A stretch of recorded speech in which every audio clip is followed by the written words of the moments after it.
Martin Luther King Jr., born Michael King Jr. on January 15, 1929, was an American Baptist minister and activist, who became the most visible spokesperson and leader in the American civil rights movement from 1955 until his assassination in 1968. King advanced civil rights through nonviolence and civil disobedience, inspired by his Christian beliefs and the nonviolent activism of Mahatma Gandhi. He was the son of early civil rights activist Martin Luther King Sr. King participated in and led marches for blacks' right to vote, desegregation, labor rights, and other basic civil rights. King led the 1955 Montgomery bus boycott and later became the first president of the Southern Christian Leadership Conference. As early as the mid-1950s, King had received death threats because of his prominence in the civil rights movement.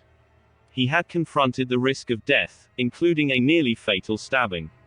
On September 20, 1958, King was signing copies of his book Stride Toward Freedom, in Blumstein's department store in Harlem, when he narrowly escaped death. Azola Curry, a mentally ill black woman who thought that King was conspiring against her with communists, stabbed him in the chest with a letter opener which nearly impinged on the aorta. King received first aid by police officers Al Howard and Philip Romano. King underwent emergency surgery with 3 doctors. He remained hospitalized for several weeks. Curry was later found mentally incompetent to stand trial. King taught that murder could not stop the struggle for equal rights. After the assassination of President Kennedy in 1963, King told his wife Coretta Scott King, "This is what is going to happen to me also. I keep telling you this is a sick society." On March 29, 1968, King went to Memphis, Tennessee, in support of the black sanitary public works employees. The workers had been on strike since March 12 for higher wages and better treatment. In one incident, black street repairmen received pay for 2 hours when they were sent home because of bad weather, but white employees were paid for the full day.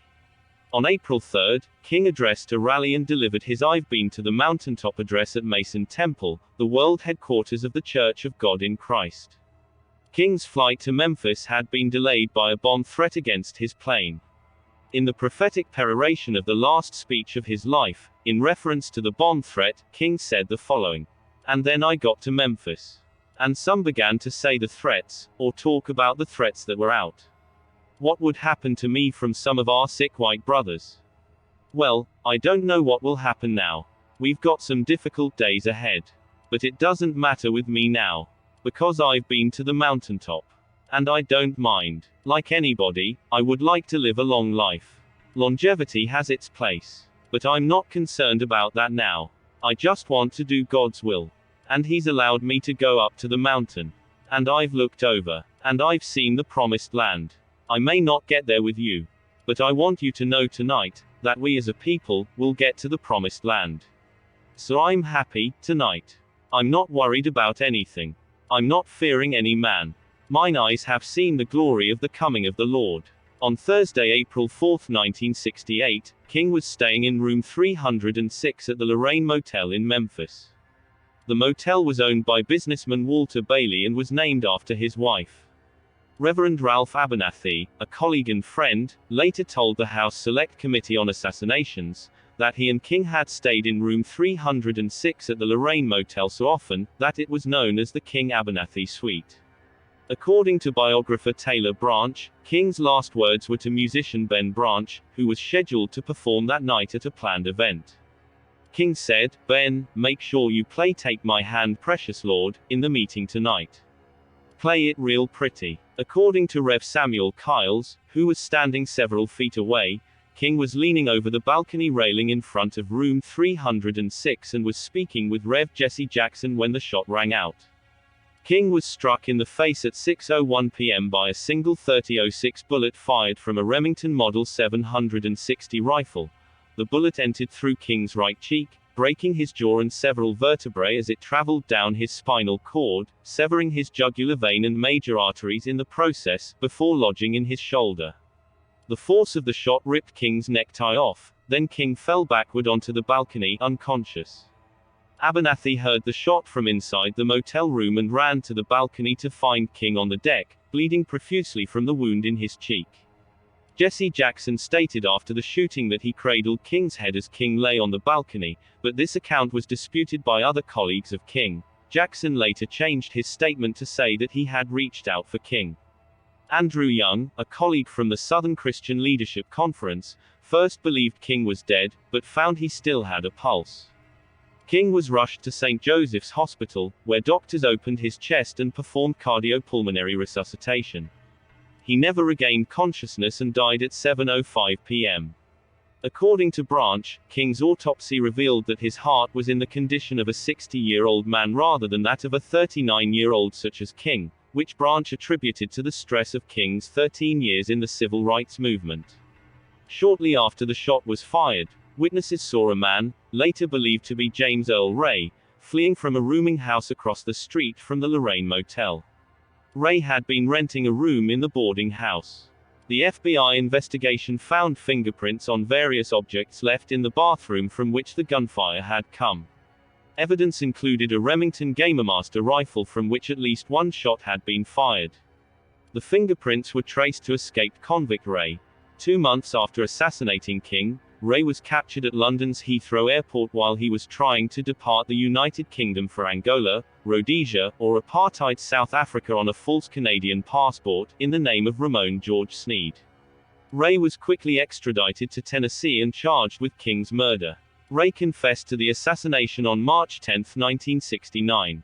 On the advice of his attorney Percy Foreman, Ray took a guilty plea to avoid a conviction and potential death penalty. Ray was sentenced to a 99-year prison term, but he recanted his confession 3 days later. Ray fired Foreman and claimed that a man whom he had met in Montreal by the alias of Raoul was involved, as was Ray's brother Johnny, but that Ray himself was not. He said through his new attorney Jack Kershaw, that although he did not personally shoot King, he may have been partially responsible without knowing it, hinting at a conspiracy. In May 1977, Kershaw presented evidence to the House Select Committee on Assassinations that he believed exonerated his client, but tests did not prove conclusive. Kershaw also claimed that Ray was somewhere else when the shots were fired, but he could not find a witness to corroborate the claim. Ray and 7 other convicts escaped from Brushy Mountain State Penitentiary in Petros, Tennessee, on June 10, 1977. They were recaptured on June 13 and returned to prison. A year was added to Ray's sentence. Ray worked for the remainder of his life unsuccessfully attempting to withdraw his guilty plea and secure a full trial. In 1997, King's son Dexter met with Ray. He publicly supported Ray's efforts to obtain a retrial. William Francis Pepper remained Ray's attorney until Ray's death. He carried on the effort to gain a trial on behalf of the King family, who do not believe Ray was responsible, claiming that there was a conspiracy by elements of the government against King. Ray died in prison on April 23, 1998, at the age of 70 from kidney and liver failure caused by hepatitis C, probably contracted as a result of a blood transfusion given after a stabbing, while at Brushy Mountain State Penitentiary. King's widow Coretta had difficulty informing her children that their father was dead. She received a large number of telegrams, including one from Lee Harvey Oswald's mother, that she regarded as the one that had touched her the most. During the day of the assassination, while on the campaign trail for the Democratic presidential nomination in Indiana, Senator Robert F. Kennedy learned of the shooting before boarding a plane to Indianapolis. Kennedy was scheduled to make a speech there in a predominantly black neighborhood. Kennedy did not learn that King had died until he landed in Indianapolis. Kennedy's press secretary, Frank Mankiewicz, suggested that he ask the audience to pray for the King family and to follow King's practice of nonviolence. Mankiewicz and speechwriter Adam Walensky drafted notes for Kennedy's use, but he refused them, using some that he had likely written during the ride to the site of the speech. The Indianapolis chief of police advised Kennedy that he could not provide him protection and was worried that he would be at risk. When talking about King's death before the predominantly black crowd, however, Kennedy decided to proceed. Standing on a flatbed truck, he spoke for 4 minutes and 57 seconds. Kennedy was the first to tell the audience that King had died. Some of the attendees screamed and wailed in grief. Several of Kennedy's aides were worried that the delivery of this information would result in a riot. When the audience quieted, Kennedy acknowledged that many would be filled with anger. He said, "For those of you who are black and are tempted to be filled with hatred and mistrust of the injustice of such an act, against all white people, I would only say that I can also feel in my own heart the same kind of feeling. I had a member of my family killed, but he was killed by a white man." These remarks surprised his aides, who had never heard him speak publicly of his brother's death. Kennedy said that the country had to make an effort to go beyond these rather difficult times, and quoted a poem by the Greek playwright Aeschylus: "Even in our sleep, pain which cannot forget falls drop by drop upon the heart until, in our own despair, against our will, comes wisdom through the awful grace of God." In conclusion, he said that the country needed and wanted unity between blacks and whites, and asked the audience members to pray for the King family and the country, again quoting the Greeks. Kennedy's speech was credited with assisting in the prevention of post-assassination rioting in Indianapolis, on a night when such events broke out in major cities across the country. It is widely considered one of the greatest speeches in American history. President Lyndon B. Johnson was in the Oval Office that evening, planning a meeting in Hawaii with Vietnam War military commanders. After Press Secretary George Christian informed him at 8:20 p.m. of the assassination, he cancelled the trip to focus on the nation. He assigned Attorney General Ramsey Clark to investigate the assassination in Memphis. He made a personal call to King's wife, and declared April 7 a national day of mourning on which the U.S. flag would be flown at half-staff. Colleagues of King in the civil rights movement called for a nonviolent response to the assassination to honor his most deeply held beliefs.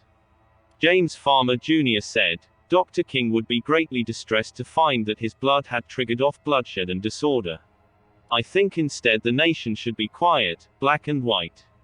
We should be in a prayerful mood, which would be in keeping with his life. We should make that kind of dedication and commitment to the goals which his life served to solving the domestic problems. That's the memorial, that's the kind of memorial we should build for him. It's just not appropriate for there to be violent retaliations, and that kind of demonstration in the wake of the murder of this pacifist and man of peace." However, the more militant Stokely Carmichael called for forceful action, saying, "White America killed Dr. King last night, she made it a whole lot easier for a whole lot of black people today. There no longer needs to be intellectual discussions, black people know that they have to get guns. White America will live to cry that she killed Dr. King last night.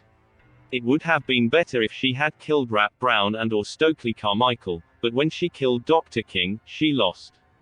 Despite the urging for calm by many leaders, a nationwide wave of riots erupted in more than 100 cities. After the assassination, the city of Memphis quickly settled the strike on favorable terms to the sanitation workers.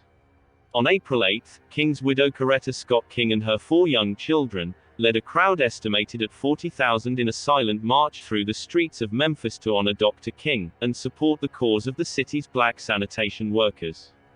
The next day, funeral rites were held in King's hometown of Atlanta, Georgia. The service at Ebenezer Baptist Church was nationally televised, as were other events. A funeral procession transported King's body for 3.5 miles through the streets of Atlanta, followed by more than 100,000 mourners, from the church to his alma mater Morehouse College. A second service was held there before the burial. In the wake of King's assassination, journalists reported some callous or hostile reactions from parts of white America, particularly in the South. Reporters recounted that many whites were also grief-stricken at the leader's death. In some cases, the shock of events altered opinions. A survey later sent to a group of college trustees revealed that their opinions of King had risen after his assassination. The New York Times praised King in an editorial, calling his murder a national disaster and his cause just. A crowd of 300,000 attended King's funeral on April 9. Vice President Hubert Humphrey attended on behalf of Johnson, who was at a meeting on the Vietnam War at Camp David. There were fears that Johnson might be hit with protests and abuse over the war if he attended the funeral. At his widow's request, King's last sermon at Ebenezer Baptist Church was played at the funeral. It was a recording of his drum major sermon given on February 4, 1968.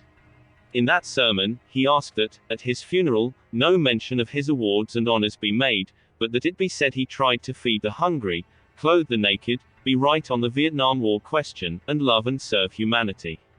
Thanks for watching. For more videos please click like and subscribe.